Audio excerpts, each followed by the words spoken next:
2 Kings chapter 13. Jehoash, king of Israel. In the 23rd year of Joash, son of Ahaziah, king of Judah, Jehoash, son of Jehu, became king of Israel and Samaria. And he reigned 17 years. He did evil in the eyes of the Lord by following the sins of Jeroboam, son of Nebat, which he had caused Israel to commit, and he did not turn away from them.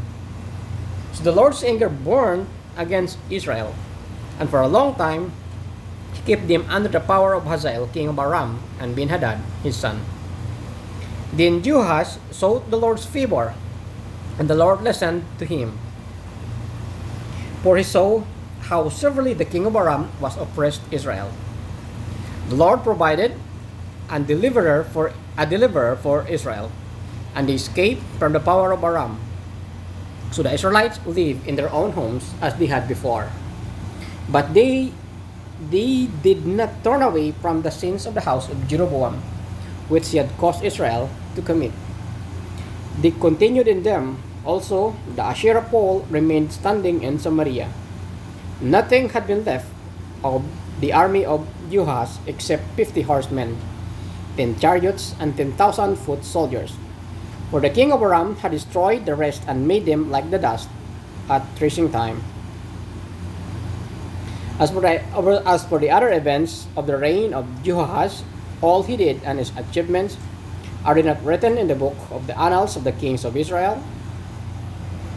Jehoash rested in his ancestors and was buried in Samaria, and Joash his son succeeded him as king. Joash, king of Israel.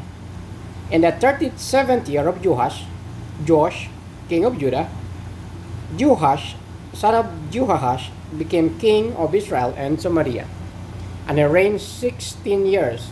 He did evil in the eyes of the Lord, and did not turn away from any of the sins of Jeroboam, son of Nebat, which he had caused Israel to commit. He continued in them.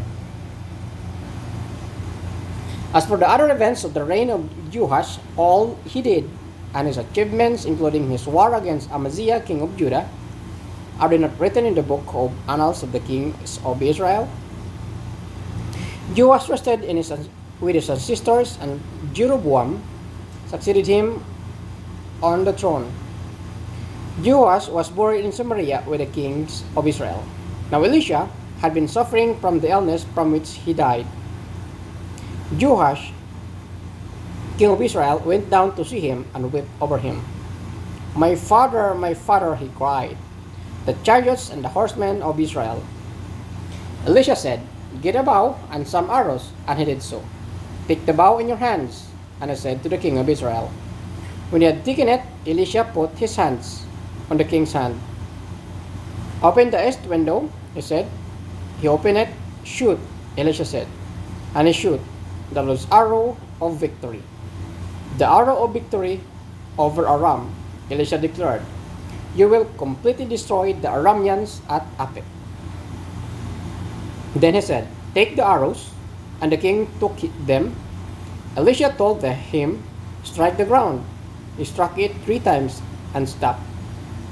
The man of God was angry with him and said, you should have struck the ground 5 or 6 times. Then you would have defeated Aram and completely destroyed it. But now you will defeat it only 3 times. Elisha died and was buried. Now Moabite raiders used to enter the country every spring. Once while some Israelites were burying a man, suddenly they saw a band of raiders. So they threw the man's body into Elisha's tomb. When the body touched Elisha's bones, the man came to life and stood up on his feet. Hazael, king of Aram, oppressed Israel throughout the reign of Joash. But the Lord was gracious to them and had compassion and showed concern for them because of his covenant with Abraham, Isaac, and Jacob. To this day, he has been unwilling to destroy them or banish them from his presence. Hazael, king of Aram, died, and Ben-Hadad, his son, succeeded him as king. Then Joash, son of Jehoash, recaptured from Ben-Hadad son of Hazael, the towns he had taken in battle from his father Jehoash. 3 times Jehoash defeated him, and so he recovered the Israelite towns.